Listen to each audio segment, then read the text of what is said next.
For decades, Russia has presented itself as a military superpower, capable of producing weapons so advanced that they could supposedly change the balance of global warfare overnight. From hypersonic missiles to next-generation tanks and futuristic aircraft, Russian defense officials and state media have repeatedly used the phrase superweapon to describe systems that were claimed to be unbeatable, unstoppable, and generations ahead of Western technology. These weapons were not just designed for the battlefield, they were also meant to send a political message to rivals and reassure domestic audiences of Russia's technological dominance. However, real-world testing, combat deployment, and even basic operational use have often told a very different story. When these so-called superweapons were finally pushed beyond propaganda and into reality, many of them failed spectacularly, sometimes due to design flaws, sometimes because of corruption and mismanagement, and sometimes because the technology simply did not work as advertised. In several cases, these failures were so severe that the weapons became liabilities rather than assets. One of the most famous examples is the T-14 Armata main battle tank, which was announced as the future of armored warfare. When it was first unveiled, Russian officials claimed it would revolutionize tank design with an unmanned turret, advanced composite armor, and an active protection system capable of intercepting incoming missiles. On paper, the Armata sounded like something out of science fiction. It was meant to replace older Soviet-era tanks and dominate any battlefield it entered. Yet, from the very beginning, problems emerged. During a public parade rehearsal in Moscow, the T-14 famously broke down and had to be towed away, an embarrassing moment that contradicted the image of technological superiority Russia wanted. Project beyond public failures, deeper issues surfaced behind the scenes.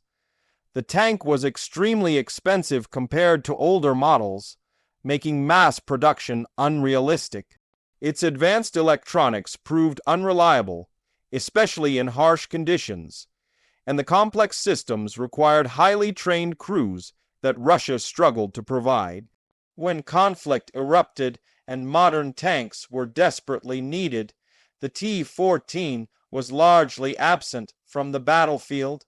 Instead of being deployed as a game-changing weapon, it remained mostly a prototype, sidelined by cost, maintenance challenges, and unproven performance. A superweapon that cannot be produced in meaningful numbers or trusted in combat ultimately fails in its most basic purpose. Another highly promoted weapon was the Su-57 stealth fighter jet, Russia's answer to the American F-22 and F-35. Marketed as a fifth-generation fighter, the Su-57 was supposed to combine stealth, supercruise, advanced avionics, and cutting-edge weaponry.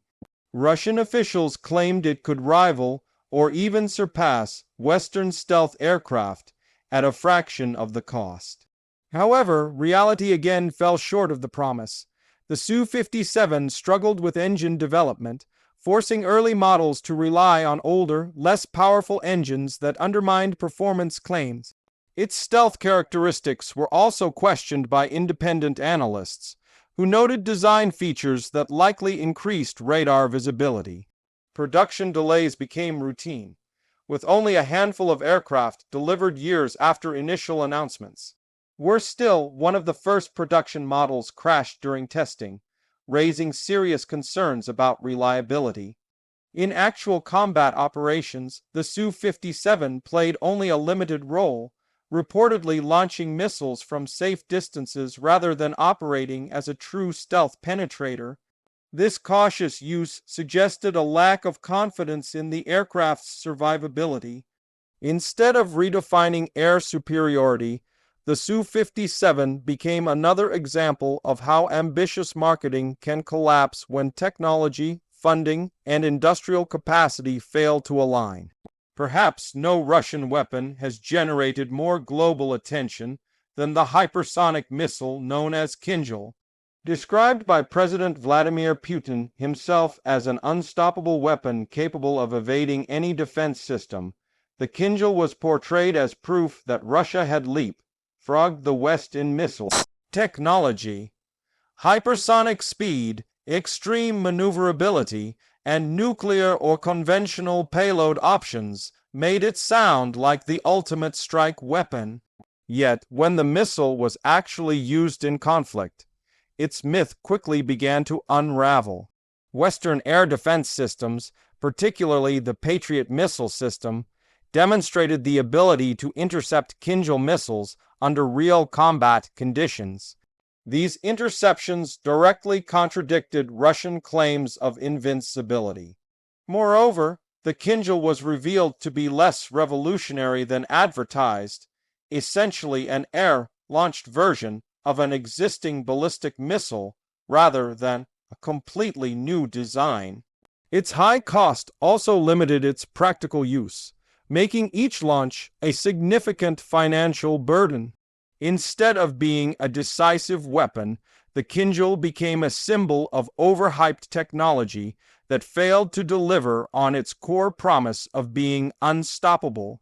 Another failed superweapon was the Admiral Kuznetsov, Russia's only aircraft carrier and a floating symbol of naval power. Though technically a ship rather than a weapon system, it was meant to represent Russia's ability to project power across the world's oceans. The Kuznetsov was plagued by problems almost from the moment it entered service. Its engines were notoriously unreliable, producing thick black smoke that made the ship visible from miles away and earned it the nickname the smoking carrier. During its deployment to the Mediterranean, the carrier suffered multiple accidents, including the loss of aircraft due to malfunctioning arresting gear. Maintenance disasters followed, including a dry dock accident that caused significant damage and a deadly onboard fire. Years of repairs consumed massive resources, yet the ship remained largely non-operational. Rather than serving as a platform for advanced naval aviation, the Admiral Kuznetsov became an embarrassment, highlighting the decline of Russia's shipbuilding and maintenance capabilities. A superweapon that cannot reliably leave port or operate safely is a failure regardless of its symbolic value.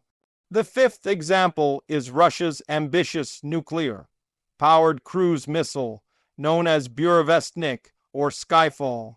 This weapon was advertised as having virtually unlimited range thanks to its nuclear propulsion system, allowing it to fly around missile defenses and strike from unexpected directions.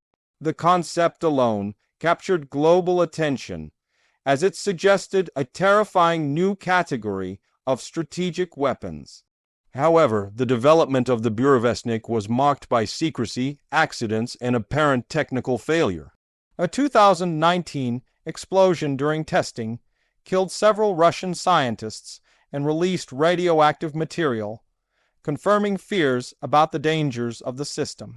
Subsequent reports suggested that multiple tests had failed, with missiles crashing shortly after launch.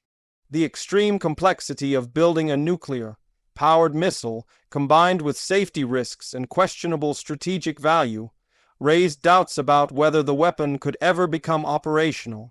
Even if it did, the environmental and political consequences of deploying such a system would be enormous.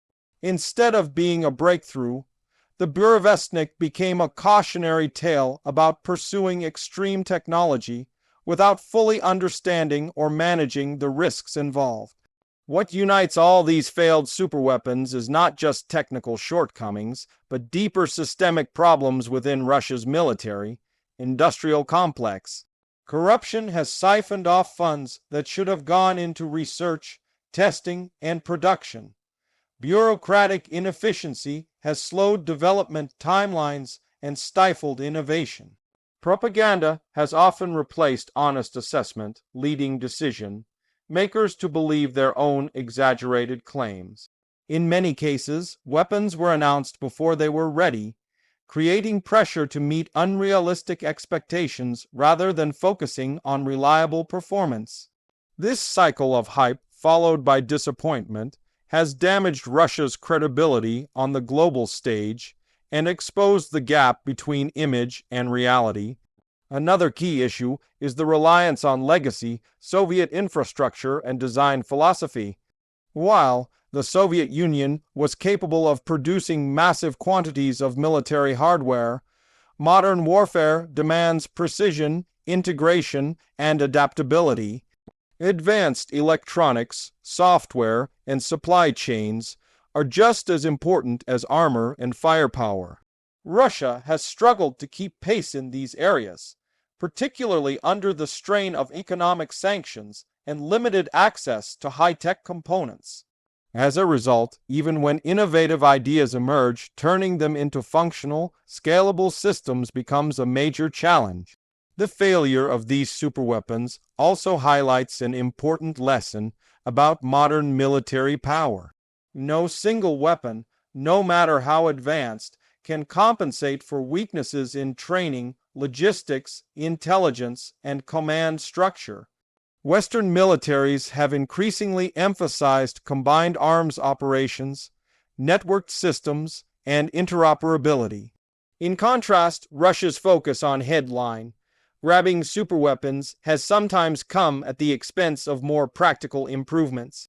A tank that cannot be maintained, a jet that cannot be produced in numbers, or a missile that can be intercepted, does not change the outcome of a conflict. Ultimately, the story of Russia's failed superweapons is not just about flawed machines. It is about the dangers of believing in one's own propaganda. Weapons designed to impress rather than perform are unlikely to succeed when exposed to the unforgiving conditions of real warfare. As history has shown time and again, true military effectiveness comes from reliability, adaptability, and honest evaluation, not from grand promises and dramatic unveilings. These 5 examples serve as powerful reminders that even the most ambitious projects can collapse when hype outruns reality, leaving behind not legends of dominance, but cautionary stories of failure.